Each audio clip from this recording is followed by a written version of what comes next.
Welcome.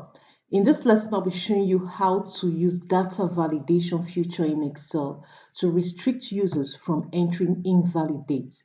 We have our date column here, and I'll be showing you how to apply the data validation feature whereby users are restricted to enter date between January 2021, that's 1st of January 2021 to today's date.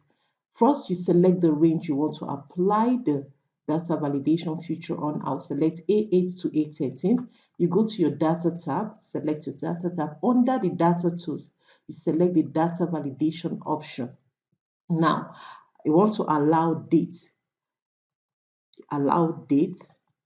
and the data should be between 1st of January 1st of January 2021 and the end date, which is it should be between the start date of 1st of January 2021 to today's date, which is a formula. I'll be applying the today formula in Excel equals to today.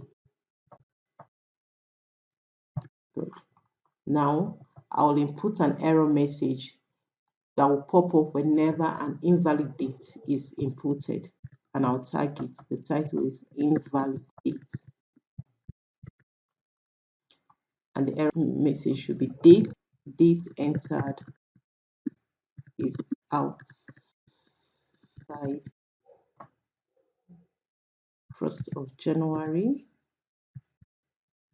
2021 and today. That is the date entered is outside 1st of January 2029 and today. Right. So when done, you just click OK.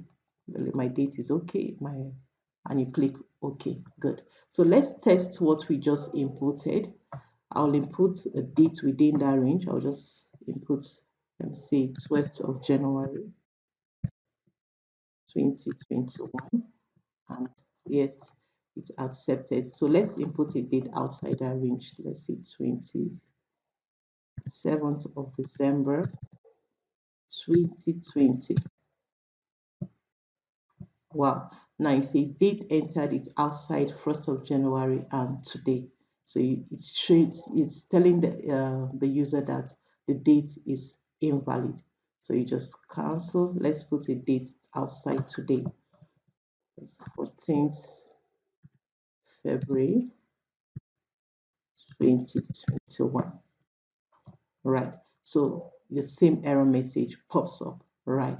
So that's how you apply data validation to restrict users from entering invalid date in Excel. If you've gotten value from this lesson, kindly like, subscribe to this channel, and share with others that will gain from this. So I'll see you in the next lesson. Bye for now.